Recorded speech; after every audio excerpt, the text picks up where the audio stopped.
మనం అందరం చూస్తున్నాం. తెలంగాణ తెచ్చుకున్నది ముఖ్యంగా విద్యార్థులు, ఉద్యోగులు ముందు వరుసలో ఉన్నారు. తెలంగాణ తెచ్చుకున్నాం, 2 లక్షల ఉద్యోగాలు అన్నారు. ఈ రోజు గత ప్రభుత్వం అదే చెప్పింది, ఈ ప్రభుత్వం చెప్పింది. ఈ ప్రభుత్వం ఒక మాట ముందుకేసి 4,000 నిరుద్యోగ భృతి అని చెప్పింది. 4,000 నిరుద్యోగ భృతి పక్కన పెట్టి ఈరోజు టీఎస్పీసీ పరీక్ష రాయడానికి కూడా ఈరోజు 1,000 రూపాయల ఫీజు, 200 రూపాయలు ఉన్నది 1,000 రూపాయలు చేసిండ్రు. ఎవరైనా అడుగుతుండ్రు, అయ్యాల 1,000 రూపాయలు ఎందుకు పెంచినావని ఎవరైనా అడిగినరా? ఎవరు కూడా అడిగే పరిస్థితి. పోనీ 4,000 నిరుద్యోగ భృతి ఏమైనా అడిగినరా? ఇవాళ దాకా ఎవరు? సరే, ఇవన్నీ పక్కన పెడదాం. ఈ రోజు 46వ జీవో తెచ్చిండ్రు. 46వ జీవో దగ్గర నిజమైన కానిస్టేబుల్ వాళ్ళ దాచుకుంటున్నారు అందరూ. అయితే 46వ జీవో వల్ల ఈరోజు చాలా మంది, అంటే కానిస్టేబుల్ గారు రేపటి దినాన వాళ్ళకి ఎంక్వైరీ ప్రాబ్లం అవుతుందని ఉంటుండ్రు. అయితే 46వ జీవో వల్ల ఈరోజు నిజంగా వాళ్ళు ప్రిపేర్ అయిన చాలా మంది నష్టపోయారు. నేను ఇప్పుడు రిటైర్డ్ అయిన ఉద్యోగుల కేసు నేను డీల్ చేస్తున్నా. ఈ రాష్ట్రంలో 25,534 మంది రిటైర్డ్ అయ్యారు. ఈ ఖమ్మంలో కూడా కిష్టి ఆయన ఒక ఎస్ఐ గారు చనిపోయారు. చాలా మంది ఇక్కడ కూడా చనిపోవడం జరిగింది. అయితే అందులో 98 మంది చనిపోయారు. అలా రిటైర్ అయిన వాళ్ళ 10,000 మంది కానిస్టేబుల్లు, అంటే పోలీసులు, ఎస్ఐ, సిఐలు, కానిస్టేబుల్ దగ్గర 10,000 మంది, ఒక 10,000 మంది టీచర్లు, డిఎస్సి టీచర్లు. ఓకేనా? దాదాపు 534 మంది ఏమో వేరే అంటే యానిమల్ హస్బెండరీ, గ్రూప్ 1, గ్రూప్ 2 ఆఫీసర్లు, వాళ్ళంతా కలిసి 534 మంది చచ్చిపోయారు. మరి పోస్ట్ అని నింపాలే కదా ఇవాళ దాకా. మరి వీళ్ళ నౌకరు ఎవరు చేస్తున్నారు? అవుట్ సోర్సింగ్ ఎంప్లాయ్ చేస్తున్నారు. నాకు తెలిసి మీ లైబ్రరీలో కూడా అవుట్ సోర్సింగ్ ఎంప్లాయీస్ ఉండాలి. ఈరోజు అవుట్ సోర్సింగ్ ఎంప్లాయీస్ తోని ఎవరైతే ఏ నౌకర్లు అయితే మీరు చేయాలనో, ఏ నౌకర్లు అయితే నిరుద్యోగులు చేయాలనో, ఈ రోజు ఆ నౌకర్లన్నీ అవుట్ సోర్సింగ్ వాళ్ళతో చేపిస్తున్నారు. మరి ఈ రోజు దాన్ని 25,534 మంది రిటైర్డ్ అయిన మరి ఇలా నౌకర్లు ఎవరు ఇస్తుండ్రు? ఈ నోటిఫికేషన్లు ఎక్కడి అంటే ఎవరు అడగాలి? అడుగుతలేరు. అడగాల్సిన నిరుద్యోగులు చాలా బిజీగా ఉన్నారు. ఎక్కడ బిజీగా ఉన్నారు?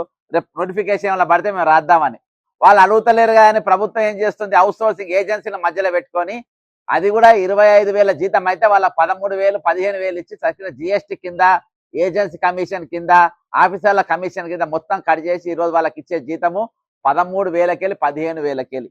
ఒక సగటు మనిషి, నాకు తెలిసి మీరు కూడా అవుట్ సోర్సింగ్ అనుకుంటా కాదా? ఓకే, ఏమున్నా ఒక కాంట్రాక్టర్ కానీ అవుట్ సోర్సింగ్ ఎంప్లాయ్ 13,000కెళ్ళి 15,000కి ఎట్లా బతుకుతారు? ఈరోజు హైదరాబాద్లో ఇండ్లు కొట్టేటోళ్ళు కూడా హైడ్రా ఎంప్లాయీస్ 17,000 జీతం పనిచేస్తారు. నేను మాట్లాడడం జరిగింది. ఈరోజు ఇన్ని పోస్టు ఖాళీలు ఉన్నాయి. నేను అనేటువంటి రిటైర్మెంట్ ఎంప్లాయీస్ అయినాయి. ఇక ఖాళీలు నేను ఆ ఎలక్షన్ల అప్పుడు నేను ఒక ప్రోగ్రామ్ చేసి చూపించిన మీకు. 3,33,000 జిల్లాలలో కలిపి 3,50,000 ఖాళీలు ఉన్నాయి. అంటే దాదాపు అన్ని లైబ్రరీల చదువులు ఉన్న సగం మందికి నౌకర్లు వస్తాయి. ఎవరు అడుగుతుంది? ఈరోజు ఎవరు మాట్లాడతారు? అందుకనే ముఖ్యమంత్రి రేవంత్ రెడ్డి గారికి ఒక రీప్రజెంటేషన్ తయారు చేసిన. రేపు నేను ఇది ఇవ్వబోతున్నా. ఇందులో 4 సంవత్సరాలకెళ్ళి ఈరోజు మీరు నమ్ముతారా? డిప్యూటీ డిఓల నోటిఫికేషన్ చేయక 19 సంవత్సరాలు అయింది. డిప్యూటీ డిఓల నోటిఫికేషన్ లేక 19 సంవత్సరాలు ఈరోజు అయింది. ఈ అర్థమైందా? గ్రూప్ 1, గ్రూప్ 4, గ్రూప్ 1 లేక 4 సంవత్సరాలు అయితే, పోలీస్ రిక్రూట్మెంట్ లేక 4 సంవత్సరాలు అయింది, టీచర్ల రిక్రూట్మెంట్ లేక 2 సంవత్సరాలు అయింది. ఈరోజు ఇలా ఈ స్కూళ్ళలో చదువుకునే వాళ్ళంతా పేద పిల్లలే చదువుకుంటారు. మరి ఇన్ని ఉద్యోగాలు ఖాళీలు పెట్టి ఈరోజు ప్రభుత్వం ఎట్లా ముందు నడుస్తుంది? పరిపాలన ఎట్లా ముందు నడుస్తుంది? కేంద్రం నుండి వచ్చే పథకాలు కానీ ఏ విధంగా అడుగుతుంది? అడగవలసిన వాళ్ళు ఎవరు?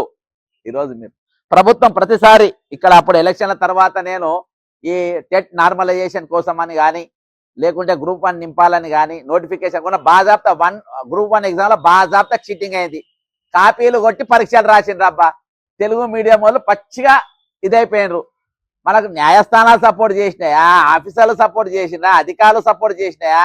ఈరోజు 29వ జీవో తెచ్చింది, దాని మద్దతు ఇచ్చింది. పోయినసారి ఎమ్మెల్సీ నాతో పోటీ చేసినోడు, నీకు ఎన్నిక తిరిగినోడే ఈరోజు 29వ జీవో తీసుకొచ్చింది. దానివల్ల ఎవరు నష్టపోయిండు? అరే, ప్రతిసారి బక్క చేస్తాను అంటోడు, నిరుద్యోగులకు దీక్ష చేస్తాను, లైబ్రరీలు తిరుగుతానే, ఒక ఉద్యమం చేస్తాను, ఒక ధర్నా చేస్తాను, ఇమీడియట్ గా ఒకరిని దింపుతారు. ప్రభుత్వం దింపిన డైవర్ట్ చేస్తారు. అర్థమైందా? డైవర్ట్ చేసి దింపుతారు. కవిత ఎంబడి దింపిండ్రు ఒకరిని. మన ద హిందూ రామ్ అని, ద హిందూ రామ్ చదువుతారు కదా లోపల, హిందూ పేపర్, దాని చీఫ్ ఎడిటర్ ముఖ్యమంత్రి గారు రేవంత్ రెడ్డి గారిని ఆయన ఇంటర్వ్యూ చేసి, ఆయన ఏం తెలంగాణలో ఎన్ని నౌకర్లు ఇచ్చినో తెలుసా? ఈ భారతదేశంలో తెలంగాణలో ఇచ్చిన నౌకర్లు నేను ఎక్కడ కూడా ఇయ్యలే. ఎన్ని ఇచ్చిందా సార్? 67,760 పోస్టులు ఇచ్చిన అని చెప్పిండు. 67,760 పోస్టులు. మరి ఇక్కడ తెలంగాణలో 6 ప్యాక్లు ఎవరు దమ్మున్నోళ్ళు ఎవరు కనవాలే. నేనే టీజీపీఎస్ పోయి సాపేసుకొని పండుకున్న కింద, మీరు చూసినా చూడలేదు. అర్థమైందా? కింద పండుకున్నా. నాకు నోటిఫికేషన్ చూపియండి, లెక్క చూపియండి. 67,760 పోస్టులు నాకు చూపియండి. ఇవాళ నిరుద్యోగ సంఘాలు కానీ నిరుద్యోగులు కానీ అడిగే పరిస్థితులు లేరు. నేను అడుగుతున్నా, నాకు లెక్క చూపిమని అంటే నా దగ్గరికి పోలీస్ ఆఫీసర్లు అందరు వచ్చిండ్రు. ఒకళ్ళు కూర్చుండ్రు, సార్ పైకి పోదాం మాట్లాడదాం రా. లోపల కూర్చొని ఏం మాట్లాడతారు, బయట కూర్చొని ఏం మాట్లాడతారు? మీడియా ఉంది, వాళ్ళందరూ తెలియాలి. మీరు అన్ని బయటికి తీసుకురా అని మీరు ఇచ్చిండ్రు కదా. అవి మీరు ఇచ్చినవి నాకు చూపించి 67,760 పోస్టులు చూపియండి, నన్ను ఇక్కడనే ఉరిదీయండి అని చెప్పిన. మెట్రో ఉన్నది, లేకుంటే నా జైల్లో పెట్టాను. నేను బెయిల్ కూడా తీసుకోనన్నా. మీరు ఇచ్చిన ముఖ్యమంత్రి చెప్పిండు కదా, నోటిఫికేషన్ చూపించిన జైల్లో పెట్టాను అంటే నోటిఫికేషన్ లాస్ట్లో చూస్తే ఏం తెలుసా, అందులో 14,000 పోస్టులు అంటే 13,700 పోస్టులు. అందులో హైయెస్ట్ మెడికల్ అండ్ హెల్త్ అది వేరే. ఆయన పర్సనల్ గా మంత్రి గారు ఆయన వేసుకున్నాడు, ఆయన స్ట్రాంగ్ మంత్రి, ఆయన వేసుకున్నాడు. ఒరిజినల్ గా టీజీపీఎస్సీకి వచ్చిన పోస్ట్ 4,000. అక్కడ పోయి కూర్చున్నా తెలిసినాక 4,000. అరే ఇంత పచ్చి అబద్ధం చెప్తే మరి వీళ్ళు అంతా ఎక్కడికి పోయినరు? 2016 లీకు ఏ ప్రభుత్వం చేసి కల్వకుంట్ల కవిత బాజాప్తా ఉన్నది. నేను పేర్లు చెప్తా. ఇవాళ దాకా 1 to 10 ర్యాంక్ ఎవరో బయట పెట్టలేరు. 2022 పేపర్ లీక్ మీరు అందరు చూసిండ్రు. ఈ రోజు నీట్ పేపర్ లీక్ మీద ధర్నా చేసిండ్రు. మరి తెలంగాణ జరిగిన గ్రూప్ 1 పేపర్ మీద ధర్నాలు ఎందుకు చేయలే? మరి దీనిపైన ప్రొఫెసర్ నాగేశ్వరరావు గారు ఎందుకు బయటికి రాలే? ఎందుకు మాట్లాడలే? ఇవాళ అక్కడ పోయిన వాళ్ళంతా ఎందుకు మాట్లాడలే? ఈ రోజు మా చలపతి సార్ చాలా మందిని ఈ రోజు డిగ్రీలు కంప్లీట్ చేసి పీజీలు చేసి రోడ్లు ఎక్కిస్తాడు. నేను అన్నా, సార్ మీరేమో చదివించి రోడ్ల మీద పంపుతా ఉన్నారు, మరి వాళ్ళేమో నిరుద్యోగులు రోడ్ల పైన తిరుగుతాను, మరి వాళ్ళ నౌకర్లు ఎవరు అడగాలి? నీట్ పేపర్ లీక్ అడుగుతుండ్రు, వెరీ గుడ్, బ్రహ్మాండం. ఆకునూరు మురళి గారు వచ్చిండ్రు, ప్రొఫెసర్ నాగేశ్వరరావు గారు వచ్చిండ్రు, చాలా సంతోషం. మరి ఈరోజు పేపర్ లీక్ గురించి ఎందుకు ఎవరు అడుగుతలేడు, ఎందుకు మాట్లాడతలేరు? ఈరోజు మొన్న జరిగిన గ్రూప్ 1 ఎగ్జామ్ లో బాజాప్తా ఈరోజు మాస్ కాపింగ్ జరిగింది, ఎందుకు మాట్లాడతలేరు? ఎందుకు ఎడుతలేరు గొంతులు? 2 విధానాలు ఎందుకు? ఇక్కడ యువత ఖరాబ్ అయిపోతుంటే, యువత జీవితాన్ని నాశనం అయిపోతుంటే, ఈరోజు కుటుంబాలు వాళ్ళపైన ఆధారపడతా ఉంటే, మానసికంగా దెబ్బతింటా ఉంటే, ఈ 15 రోజులనే తమ్ముడు, ఈ 15 రోజులల్లా ఎంతమంది చనిపోయింది తెలుసా? 6 చనిపోయినరు. హరీష్ కాసిపేట మంచిర్యాల్, కాంబ్లే అమిత్ కుమార్ ఆదిలాబాద్, ముండేడి చరణ్ పెద్దపల్లి, నీనావత్ సిద్ధార్థ్ అత్తాపూర్ హైదరాబాద్ లా, భవానీ మన ఖమ్మం జిల్లా తెలుసు కదా, ఎదులాపురం మున్సిపాలిటీ భవానీ. ఓకేనా? ఇవన్నీ ఎవరు మాట్లాడిన తమ్ముడు? ఎవరైనా మాట్లాడుతుండ్రా? ఎవరైనా చెప్తుండ్రా? కాబట్టి ఈ రోజు నేను ఇవన్నీ జరగాలి, ఇవన్నీ అన్ని కూడా ఆగాలి, పోస్టులు మొత్తం నింపాలి. ప్రభుత్వంతో కొట్టాడి నేను రిటైర్డ్ ఎంప్లాయీస్ సింగల్ గా కొట్టాను, ఎవ్వరు రాలేదు. సింగల్ కొట్టాను. రిటైర్మెంట్ ఎంప్లాయీస్ కూడా మోసం చేసిండ్రు, యూనియన్లు మోసం చేసి. మీ ఖమ్మంలో ఒక ఏరూరు సీన్ అనేటోడు ఒకడు ఉంటాడు, టీజీఓ లీడర్, నంబర్ 1 దొంగ. ఈ రోజు ఆయన మీద కేసులు ఉన్నాయి, జైలుకు పోతాను. నేను చెప్తున్నా కదా, ఆయన కాపాడేది ఎవరో కాదు, బట్టి గారు. ఇక్కడ మంత్రులు మాట అన్న తమ్ముళ్ళంట. అరే ఒక మంత్రి ఒక ఆఫీసర్ అన్న తమ్ముళ్ళు ఏంటి? ఆఫీసర్ ఇది ఈరోజు ఏం నౌకరు చేయకుండా డ్యూటీలు తీసుకుంటారు. అర్థమైందా? వీళ్ళందరూ కూడా ఇంత వాళ్ళ జీవితాలతో ఆడుకుంటారు. అక్కడ నేను కొట్లాడినా కాబట్టి వచ్చింది. ఇక్కడ నేను కొట్లాడే టైంకి ఒకరు వదులుతారు, ఇక ఇవాళ రేపు దిగుతాడు ఒకడు, దిగి మీరు డిస్టర్బ్ చేసే కార్యక్రమాలు చేస్తారు. కాబట్టి ఈరోజు నేను ఇలా కొన్ని పాయింట్స్ రాసిన. ఇలా ముఖ్యంగా రాసిన ఏంటంటే, ఒకటి గ్రూప్ 1 జిఆర్ఎల్ ఇష్యూ ఒకటి ఉంది, డిజేబిలిటీ వేకెన్సీలు ఒకటి ఉన్నాయి, రిలిక్విష్మెంట్ వేకెన్సీలు ఇష్యూ ఉన్నాయి, టెట్ నార్మలైజేషన్ ఒకటి ఉంది, ఇంకోటి 46వ జీవో సవరణ ఒకటి ఉంది. మళ్ళీ దాంట్లో 5,000 పోస్టులు కాదు 20,000 పోస్టులు ఇవ్వాలని, 4,000 నిరుద్యోగ భృతి మేమేం అడుక్కోలేదు, మీరే ఇస్తామని చెప్పి అవి ఏమన్నాము. 1,000 రూపాయల ఏదైతే టీఎస్పీఎస్ది ఫీజు ఉందో, టీజీపీఎస్ది, అది 1,000 రూపాయలకి వెళ్ళి మళ్ళీ 200లకు తగ్గియాలి. మీరు ఇస్తామన్న 4,000 ఇలా కనీసం ఫ్రీగానే చేయాలని చెప్పినాము. ఇవి కొన్ని డిమాండ్లతోని నేను ఒక వినతి పత్రం ముఖ్యమంత్రి గారికి తయారు చేసిన, రేపటి దినాన ఇవ్వబోతున్నా. ఆల్రెడీ ఒక 1000 సంతకాలు వరంగల్ నల్గొండలు కలిసి 1000 సంతకాలు సేకరించిన. మీరు అందరు కూడా సైన్ చేసి మీరు ఇచ్చేసి మీరు ఏ ఎగ్జామ్ ప్రిపేర్ అవుతుండ్రో అది కూడా ఇందులో మీరు రాసి మీరు ఇస్తే మీ తరపున రేపు ముఖ్యమంత్రి గారికి సెక్రటరీ గారు ఇస్తా. దాని తర్వాత అక్కడనే ప్రెస్ మీట్ మాట్లాడతా. అక్కడికి వెళ్ళి మీకు ఆ వీడియో మీరు ఎవరైనా నంబర్లు ఇస్తే మీకు బక్క చేసిన ఫ్యాక్ట్స్ మీతో షేర్ చేస్తా. ఈ సో నేను ఏమనేది అంటే, నేను మీ తరపున నేను కొట్టాలా, ఎవరు కొట్టాడద్దు, మీకు కొట్టాలా మీరే కొట్టాడాలి. ఇవాళ మీరు సంతకం చేసినా మీరు కొట్టాడినట్టే, మీరు అడిగినట్టే. ఎందుకంటే ఇది నేను ఇవ్వబోయేది ముఖ్యమంత్రి గారు కాబట్టి మీరు ఈ పిటిషన్ చూడండి, చూసి ఇగో ఇందులో ప్రొఫార్మా ఉన్నది, ఆ ప్రొఫార్మా వీళ్ళు ఎట్లా పెట్టిండ్రో వేరే జిల్లాలో ఎట్లా పెట్టిండ్రో ఆ విధంగా మీరు కూడా సిగ్నేచర్ చేయాలని చెప్పి నేను మిమ్మల్ని విజ్ఞప్తి చేస్తున్నా. అంతేకాకుండా ఈ వరంగల్ కమిషనర్ కూడా నేను ఒక రిప్రజెంటేషన్ 46వ జీవో తయారు చేసిన. మీరు ఎవరైనా ఇవ్వదలుచుకుంటే మీరు ఇవ్వచ్చు, లేకుంటే నేను మా వాళ్ళు ఇక్కడ ఖమ్మంలో ఉన్నారు వాళ్ళతో మాట్లాడతాను. ఓకేనా? మీరు తీసుకొని తమ్ముడు తీసుకొని వైట్ పేపర్ల మీద మీ పేరు, మొబైల్ నంబరు, సంతకము, మీరు ఏ పోస్ట్ ప్రిపేర్ అవుతుంది ఈరోజు రాయండి. ఈ ఉద్యమం నేను చేస్తలేను, మీరే చేస్తున్నారు, మీరు భాగస్వాములు కావాలి. తర్వాత నేను మీకు ఏమైనా కాల్ ఇస్తా, మీరు దానికి పారదర్శకంగా పరీక్షలు పెట్టాలి. అర్థమైందా? పారదర్శకంగా పరీక్షలు పెట్టాలి. లేకుంటే ఇప్పుడు ఢిల్లీ ఈవీఎంలు ఎట్లా పనిచేసినాయి, ఇవి కూడా అట్లా పనిచేస్తాయి. కాబట్టి వీళ్ళకు ఒక అకౌంటబిలిటీ అనేది ఉండాలి, ఒక భయం భక్తి అనేది తీసుకురావాలి. ఈరోజు బహిరంగ పోస్ట్ అమ్ముకునే కాడికి వచ్చిందంటే ఎంత భయంకరం చెప్పండి ఈరోజు. కాబట్టి మీరు అందరు దాని మీద సైన్ చేసి సీరియల్ నెంబర్ వేయండి, పైన ఖమ్మం అని రాయండి, హెడ్డింగ్ లా ఖమ్మం అని రాయండి, ఖమ్మం లైబ్రరీ అని రాయండి. జై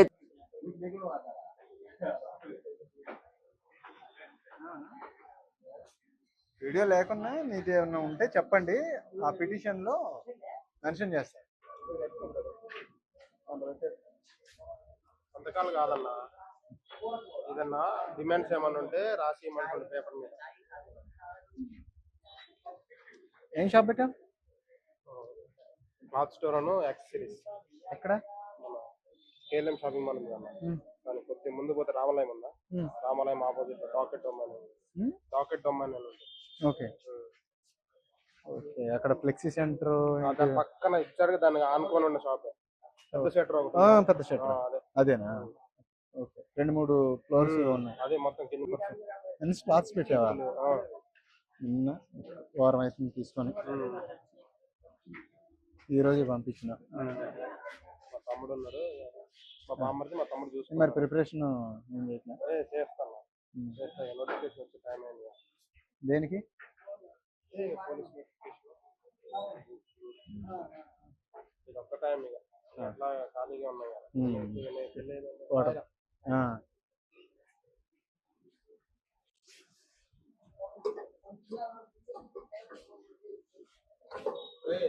పోలీస్ నోటిఫికేషన్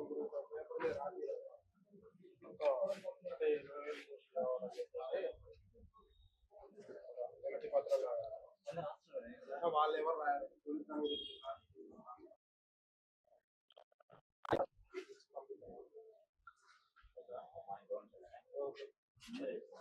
గ్రౌండ్కి రావట్లే.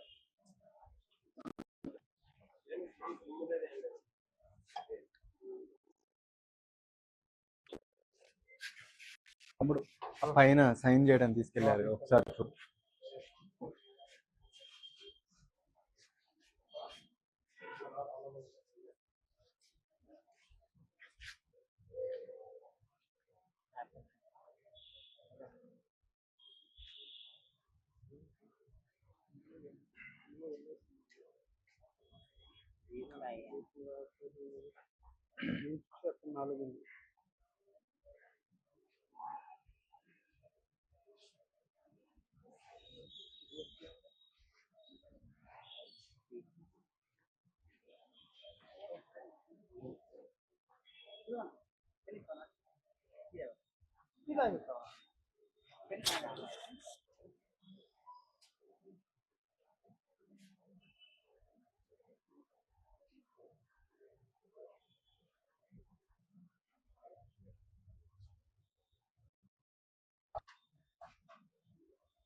తెలంగాణ ప్రజలందరికీ నమస్కారం. ఇప్పుడు మనం ఉన్నది నల్గొండ లైబ్రరీదా.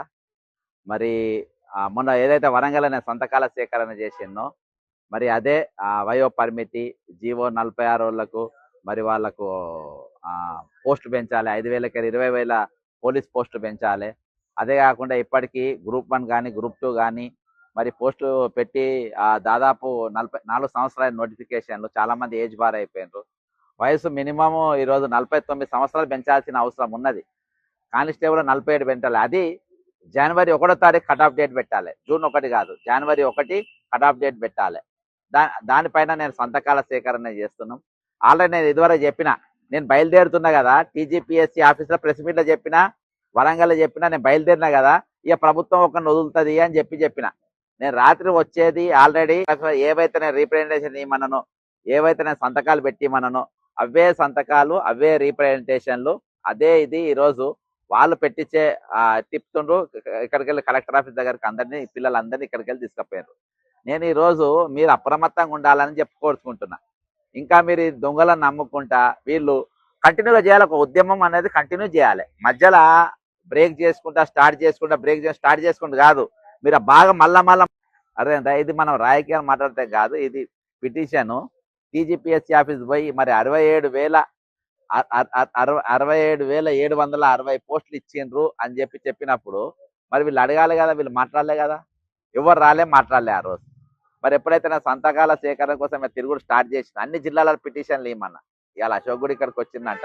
నేను పేరెందుకు చెప్తున్నా అంటే బహిరంగ మోసం ప్రభుత్వం బాజాప్తా తిప్పుతా ఉండ్రు. అదే బాజాప్తా తిప్పుతా. 2016 పేపర్ ఎవరు అమ్ముకున్నాడు? కల్వకుంట్ల కవిత ఎంబడి తిరుగుతారు వీళ్ళు. 2022 పేపర్ లీక్ ఎట్లయింది? ఇవాటి వరకు ఎవరు మాట్లాడతలేరు. అర్థమైందా? అదే మళ్ళీ కేసీఆర్ వేసుకొని మళ్ళీ కేటీఆర్ వేసుకొని మళ్ళీ నిరుద్యోగులు తిరుగుతారు. 2022 పేపర్ లీక్ అవుతుంది. కాబట్టి మీ ఫైట్ మీరు ఉండాలి, మీ ఉద్యమం మీద ఉండాలి. అందుకని మీ సంతకాలు మీరు స్వయంగా మీరే మాట్లాడుకోవాలి. ఇవాళ ఎవరి వారు మాట్లాడ తీరు లేదు. ఈరోజు రూమ్లో కూర్చొని పుస్తకాలు చదవగానే అయిపోలేదు. ఈరోజు బయట కూడా ఏం జరుగుతుంది, ఏ విధంగా జరుగుతుంది, ఎవరు ఎన్ని కుట్రలు చేస్తున్నారని అర్థం చేసుకోవాలి. దీనిపైన జీవితాలు ఆధారపడి ఉన్నాయి. ఈరోజు మేము ఏజ్ రిలాక్సేషన్ అడుగుతున్నాం. ఏజ్ రిలాక్సేషన్ దేనికోసం అడుగుతున్నాం? ఏజ్ రిలాక్సేషన్ అర్థమైందా? 4 సంవత్సరాలకే నోటిఫికేషన్లు లేవు కాబట్టి అడుగుతున్నాం. ఈ 4 సంవత్సరాల నోటిఫికేషన్ ఎందుకు అవుతున్నాయి? ఈరోజు నిరుద్యోగుల ఉద్యమం బరాబర్ ఉంటలేదు, నిరుద్యోగుల ఫైట్ బరాబర్ ఉంటలేదు. ఎప్పుడైతే బక్క జెర్సన్ బయటకు వస్తారో అదే రోజు ప్రభుత్వం ఒకరిని వదులుతుంది, వాళ్ళందరినీ డైవర్ట్ చేస్తారు. అర్థమైందా? ఈరోజు ప్యాకేజ్ సిస్టమ్గా మారిపోయింది. నిన్నదాకా పేపర్ లీక్ చేసిన వాళ్ళు బీఆర్ఎస్ వాళ్ళే. అర్థమైందా? 46 జీవో తెచ్చింది బీఆర్ఎస్ వాళ్ళే. ఇవాళ మళ్ళీ మేము న్యాయం చేస్తామని రోడ్లు ఎక్కుతారంటే ఎట్లా నమ్ముతారు చెప్పండి? ఈరోజు మీరు పరీక్షలు ప్రిపేర్ అవుతుండ్రా, మీకు కొంచెమన్నా జ్ఞానం ఉంటుందా? మీకు ఆ జ్ఞానం అని తెచ్చుకునే ప్రయత్నం చేయండి. మీరు ఎవరెంబడి వాడి బట్టి తీసుకపోయి అందరిని ముంచేస్తారు. ఇప్పుడు ఆయన తిరుగుతున్నారు కదా అని సైలెంట్ అయిపోతా. ఇప్పుడు మళ్ళీ ఇంకోటి ప్రభుత్వం తిప్పుతుంది, ఆయన తిప్పుతుంది కానీ సైలెంట్ అవుతా. సైలెంట్ కాగానే ఆయన కూడా సైలెంట్గా మాట్లాడాడు. గత ఈ 3 సంవత్సరాలకి నడుస్తున్న దుకాణం ఇదే. కాంగ్రెస్ పార్టీ అధికారంకి వస్తే దుకాణంకి వెళ్ళి ఇదే నడుస్తుంది. నేను మళ్ళీ దీక్ష కూర్చుంటే ఆయన కూడా దీక్ష కూర్చుంటాడు. అదేందా? ఇదంతా చేపిస్తుంది ప్రభుత్వమే. కాబట్టి మీరు అప్రమత్తంగా ఉండాలి. ఏది ఏమైనప్పటికీ ఇది ముఖ్యమంత్రి దాదాపు ఇప్పటికి ఒక 1000 సంతకాలు అయినాయి. ఈ నల్గొండ లైబ్రరీకి వెళ్ళి మొదలుపెట్టి ఇంకా 1-2 జిల్లాలు సంతకాలు సేకరించి ముఖ్యమంత్రికి మేము అందించే ప్రయత్నం చేస్తాం. ఖచ్చితంగా న్యాయమైన కోరిక. నిరుద్యోగులు ఎవరిని మీరు అప్రమత్తంగా ఉండకుంటే ఇలాగానే మోసపోతూ ఉంటారు. కాబట్టి మోసపోకుండా జాగ్రత్తగా ఉండాలని కూడా కోరుకుంటున్నా. ప్రభుత్వం కూడా చెప్తున్నా, మీరు చిల్లరేషాలు బంద్ చేయాలి రేవంత్ రెడ్డి. ఈ చిల్లరేషాలు, చిల్లర దుకాణాలు బంద్ చేసి ఈరోజు కొంచెం నువ్వు వ్యవహారంగా నువ్వు ఆలోచన చేయాలని చెప్పి కోరుకుంటున్నాను.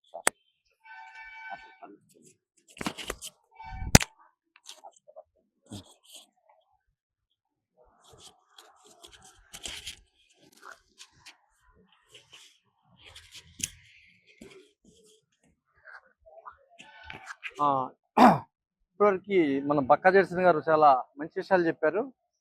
ఈ ప్రభుత్వం నోటిఫికేషన్లు వేసి ఉద్యోగాలు ఇవ్వకుండా ఉద్యమాలు పెంచి ఎవరినో స్పాన్సర్ చేసి నిరుద్యోగులు డిస్టర్బ్ చేశాడు. అటెన్షన్ చదువు మీద కాకుండా ఉద్యమాల మీద మళ్ళించడం చాలా దురదృష్టకరం. దీనిపైన కొంచెం ఆలోచించండి. ఆయన మొదటి నుంచి కూడా పబ్లిక్ సర్వీస్ కమిషన్ దగ్గరికి వెళ్ళి ఈ ఉద్యోగాలు పెంచడం మొదలు పెట్టగానే కౌంటర్ ఉద్యమాలు తయారు చేస్తున్నారు. ఇంట్లో మోసపోకుండా ఖచ్చితంగా మీరు నిజాయితీ పనిచేసి నిజాయితీ చదువుకోండి. సిండికేట్ అది ఇది ఉద్యమం కాదు, ఉద్యోగాల కోసం ఆరాటం తప్పితే ఏం కాదు. మీరు దానికై పరిశీలించాల్సిన. జై తెలంగాణ ఉద్యోగులారా. అయితే ఏం లే, రేపు సీఎంకి ఒక రిప్రజెంటేషన్ ఇస్తున్నాము. ఒకటి ఏజ్ రిలాక్సేషన్, ఒకటి ఇంకోటి పోస్టు పెంచాలని. దాదాపు మొన్న ఇప్పటి వరకు వచ్చిన నోటిఫికేషన్ 4 సంవత్సరాలుగా నోటిఫికేషన్ లేవు. అవన్నిటిపైన చాలా ఇష్యూస్ ఉన్నాయి అన్ఎంప్లాయ్స్. రేపు సీఎంకి రీప్రజెంట్ అయితే దాని మీద అన్ని జిల్లాలు తిరిగి ఈ అన్ఎంప్లాయ్స్ సంతకాల సేకరణ చేస్తున్నాము. వరంగల్ అయినాయి, ఖమ్మం పోతున్నాము. జర మీతో కూడా సిగ్నేచర్ పెట్టిద్దామని వచ్చినాం.